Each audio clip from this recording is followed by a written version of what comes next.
નમસ્કાર ધોરણ 8ના વહાલા વિદ્યાર્થી મિત્રો, આજે આપણે આ વિડીયો લેક્ચરની અંદર તમારું વિજ્ઞાન વિષયનો પાઠ નંબર 2 છે, જેમનું નામ છે સૂક્ષ્મજીવો, મિત્રો અને શત્રુ. એમનું સંપૂર્ણ સ્વાધ્યાયનું સોલ્યુશન આ વિડીયો લેક્ચરની અંદર આપણે જોવાના છીએ. તે પહેલાં નાનકડી વાત કરી દઉં. નીચે ડિસ્ક્રિપ્શન બોક્સની અંદર એક પ્લેલિસ્ટની લિંક તથા વોટ્સએપ ગ્રુપની એક લિંક આપેલી છે, ત્યાંથી તમે PDF મેળવી શકો છો. તો જોઈએ, પહેલું છે ખાલી જગ્યા પૂરો, જેમાં પહેલું સૂક્ષ્મજીવો ખાલી જગ્યાની મદદથી જોઈ શકાય, તો માઇક્રોસ્કોપ નામનું જે સાધન છે એમની મદદથી જોઈ શકાય. બીજું નીલહરિત લીલ વાતાવરણમાંથી ખાલી જગ્યાનું સ્થાપન સીધું જ કરે છે, જેનાથી ભૂમિની ફળદ્રુપતામાં વધારો થાય, તો એમાં નાઇટ્રોજનનું સ્થાપન કરે છે. ત્રીજું છે આલ્કોહોલનું ઉત્પાદન ખાલી જગ્યાની મદદથી કરવામાં આવે છે, તો ઈસ્ટની મદદથી. આ ઈસ્ટ નામની એક ફૂગ છે જે દ્રાક્ષનું આથવણ લાવવામાં મદદ કરે છે, આપણે સૌને ખબર છે. ચોથું છે કોલેરા ખાલી જગ્યા દ્વારા થાય, તો બેક્ટેરિયાની મારફતે થાય છે.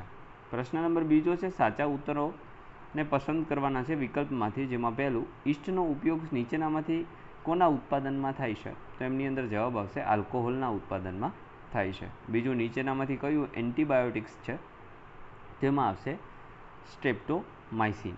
આ સ્ટ્રેપ્ટોમાઇસિન છે ને એન્ટીબાયોટિક્સ છે.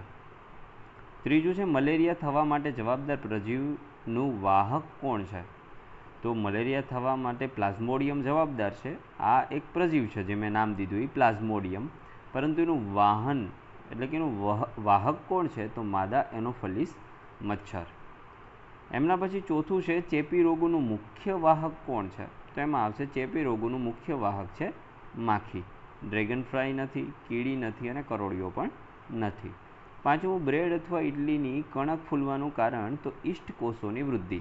આપણે એમાં ઈસ્ટનો પાવડર નાખીશું એટલે એના કોષોની વૃદ્ધિ થશે, એટલે CO2 કાર્બન ડાયોક્સાઇડનું પ્રમાણ વધશે અને જેના કારણે કણક ફૂલશે, એટલે કે આથો આવશે. ચાલો, ત્રીજો પ્રશ્ન છે કોલમ એમાં આપેલા સજીવોને કોલમ બીમાં આપેલા તેના કાર્ય સામે જોડવાનું છે. ટૂંકમાં જોડકું છે. તો પહેલું છે બેક્ટેરિયા. તો બેક્ટેરિયા છે એ કોલેરાનું કારક, એટલે એમાં જવાબ આવશે ઈ. રાઇઝોબિયમ, તો રાઇઝોબિયમમાં નાઇટ્રોજનનું સ્થાપન, એટલે કે જવાબ આવશે એ. લેક્ટોબેસિલસ બેક્ટેરિયા જે છે ગુડ બેક્ટેરિયા છે, એ દહીં જમાવવાનું કામ કરે છે, એમાં આવશે જવાબ બી. ઈસ્ટ નામની ફૂગ છે, તો એમની અંદર જવાબ આવશે બ્રેડનું બેકિંગ, એટલે કે બ્રેડની કણક ફૂલાવવા માટે, એટલે કે આવશે સી. પ્રજીવની વાત કરીએ તો પ્રજીવમાં આવશે ડી, મલેરિયાનું કારક છે, જે હમણાં જ આપણે વાત કરી હતી પ્લાઝ્મોડિયમ નામના પ્રજીવ. વાયરસની વાત કરીએ તો વાયરસમાં આવશે એઇડ્સ. શું આવશે? એઇડ્સ. ઓકે. અને એન્ટીબોડીનું ઉત્પાદન કોણ કરે, તો આપણું શરીર પોતે કરે. કોણ કરશે? શરીર પોતે. અને કોના કારણે કરશે? WBC, એટલે કે વ્હાઇટ બ્લડ સેલના કારણે થશે. ચાલો, ચોથો પ્રશ્ન છે, જેમાં પ્રશ્ન એવો છે કે શું સૂક્ષ્મ જીવોને નરી આંખે જોઈ શકાય? જો ના જોઈ શકાય તો તેને જોવા માટે શું કરવું જોઈએ?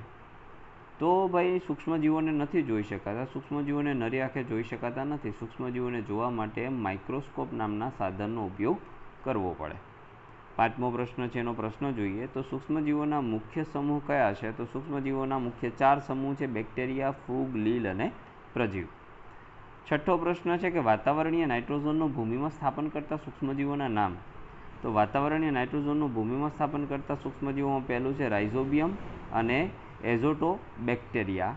આ બંને બેક્ટેરિયા છે. અને એનાબીના અને નોસ્ટોક, એટલે કે નીલહરિત લીલ, આ બંને લીલ છે. ત્યાર પછી સાતમું છે આપણા જીવનમાં સૂક્ષ્મજીવોની ઉપયોગિતા વિશે 10 વાક્ય લખવાના છે. તો જુઓ, લેક્ટોબેસિલસ બેક્ટેરિયા દૂધનું દહીંમાં રૂપાંતરણ કરે છે. ઈસ્ટ એક કોષીય ફૂગ છે, તે ચીઝ, પનીર, બ્રેડ, કેક, પેસ્ટ્રીઝની બનાવટમાં વપરાય છે. આલ્કોહોલના ઔદ્યોગિક ઉત્પાદનમાં ઈસ્ટનો ઉપયોગ થાય છે. ઇડલી, ઢોસા, ખમણ, ઢોકળા બનાવવામાં ઈસ્ટનો ઉપયોગ થાય. મશરૂમ તરીકે ઓળખાતી ફૂગનો ઉપયોગ ખોરાક તરીકે થાય. પેનિસિલિયમ નામની ફૂગમાંથી પેનિસિલિન એન્ટીબાયોટિક્સ બનાવવામાં વપરાય છે. રાઇઝોબિયમ બેક્ટેરિયા જમીનમાં નાઇટ્રોજનનું સ્થાપન કરે છે. આ રીતે જમીનમાં ખાતરની પૂર્તિ કરી જમીનની ફળદ્રુપતા વધે. ગટરના ગંદા પાણીનું બેક્ટેરિયા દ્વારા વિઘટન કરી બિનહાનિકારક અને ઉપયોગી પદાર્થોમાં ફેરવવામાં આવે છે. આ રીતે પર્યાવરણને સાફ રાખવામાં મદદરૂપ થાય. કેટલીક દવાઓ અને રસી બનાવવા બેક્ટેરિયા અને ફૂગ ઉપયોગી છે. કેટલાક બેક્ટેરિયા અને ફૂગ વિઘટકો તરીકેની ભૂમિકા ભજવે છે અને દ્રવ્ય ચક્રને વ્યવસ્થિત રીતે ચલાવવામાં ફાળો આપે છે.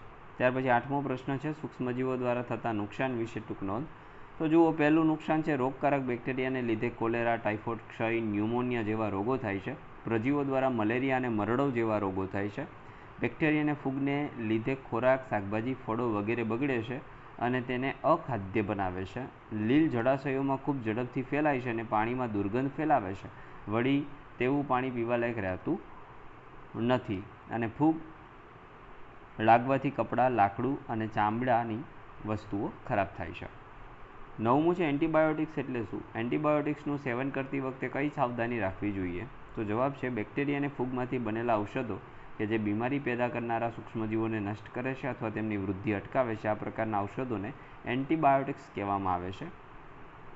પેનિસિલિન, સ્ટ્રેપ્ટોમાઇસિન, ત્યાર પછી ટેટ્રાસાઇક્લિન અને એરિથ્રોમાઇસિન ઉપયોગી એન્ટીબાયોટિક્સ છે. કોઈ વિશિષ્ટ પ્રકારના સૂક્ષ્મજીવોનું સંવર્ધન કરીને એન્ટીબાયોટિક્સનું ઉત્પાદન કરવામાં આવે છે. તેને અનેક રોગોની સારવારમાં ઉપયોગમાં લેવામાં આવે છે. સાવચેતીની વાત કરીએ તો એન્ટીબાયોટિક્સનું સેવન કરતી વખતે માન્ય ડૉક્ટરની સલાહ લેવી જોઈએ.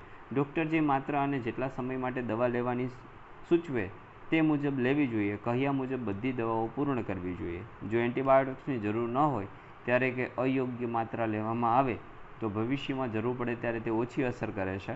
બિનજરૂરી એન્ટીબાયોટિક્સ લેવામાં આવે તો શરીરમાં આવેલા ઉપયોગી બેક્ટેરિયા નષ્ટ પામે છે. તો મિત્રો, આ હતું સંપૂર્ણ આપણું સ્વાધ્યાયનું solution. Thank you very much. ફરી મળીશું નેક્સ્ટ વિડીયો લેક્ચરમાં. ત્યાં સુધી આવજો. જય હિન્દ, જય ભારત.